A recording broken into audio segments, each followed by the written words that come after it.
Hello and greetings from Eastern Europe, my name is HD and this is a short review of The Outer Worlds. Because the setting is similar and because it's made by the same developer, the ultimate question is, does this game feels and plays like Fallout New Vegas? And my answer is, yes, it really feels like Fallout in outer space setting. Of course, there are zillion differences and other nuances, but the general feel is really Fallout-ish. Though Fallout is by no means a humorless game, The Outer Worlds tries to overshine it in that field. In fact, at first it looks like a comedy game, like a Saints Row or something, and only later you realize that this is not the only thing game offers. Here you will also find really dark themes of cruel landlords and dying kids. I would not dare to say that this game is a comedy and nothing else. The vibe game generates feels more like Firefly or Fifth Element movies. Okay, I hope we are on the same page now. Game starts with character creation menu, and I know that this is the most important moment in the game. It doesn't really matter if your face remains hidden under all those helmets, and in this instance, this is a first-person shooter. You can't see yourself at all, except in menu, or if you stay idle for a long time, but you will always know how you look deep in your heart, and that's important. So the creation process is quite usual, and sadly there is nothing fancy in there. You can't make a monster here, you can't delete your nose or grow skin on your eyes, nothing creepy is possible, and that is kinda disappointing. Year 2020 is on the corner, and all we get is pretty much the same creation window we got ourselves with Morrowind in 2002, 70 years ago. An example, hairstyles are limited. You can't grow bigger afro or sharper mohawk. No, it's all standard. Nevertheless, here you can apply makeup on men, and that is cool. Nothing is more manly than your character with shiny lips and mysterious eyeshadows saving the world. Look how majestic my hero looks. Would be a great contender to a drag show. I don't doubt it. And that's not it. Gender equality took one more step in this game. You can put mustache on your woman characters here. Beardy woman. That's what I like. No, not really. But the option is awesome. Alright, let's go and talk about gameplay. It feels smooth.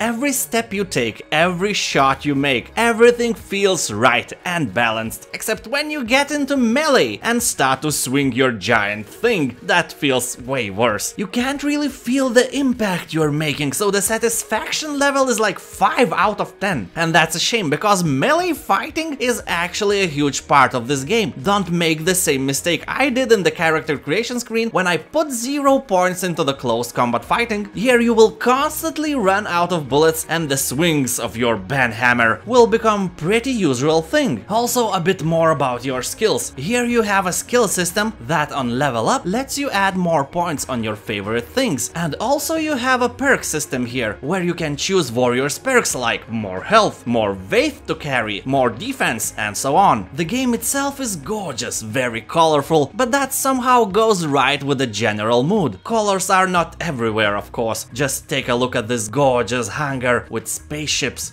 Looks like something from Star Wars. So in this world you're getting lots of quests and lots of side quests, and from the very beginning I started to feel that in almost any situation I can choose sides. In example, if one dude wants you to retrieve medicine because he's being sick, you immediately encounter some girl who also wants that medicine and wants to pay you double, so you can choose what to do. Carry on your original contract like a true man, or like in the real life, just take the best offer and burn the bridges after you. Though I should say that the quests at the beginning feels pretty standard and classic, nothing really innovative in this field. Find some item, find missing person, retrieve money from the debtor, and so on. Best part is when you realize that there is way more than one world. Well, actually you kinda suspect that because you have a spaceship and the game is actually called Worlds, not World. But when you see the actual screen, then you can finally grasp the size of the game. And also a space map which you can access from your ship? Where have I seen that? Oh yes, Mass Effect. And that is not the only thing that reminds me of that game. Here you can also have companions, and later, when you have more of those, you can choose which ones are the best for one mission or another. So this game will remind you of a lot of games and movies. An example, this game has nothing in common with StarCraft, but suddenly you hear this sound.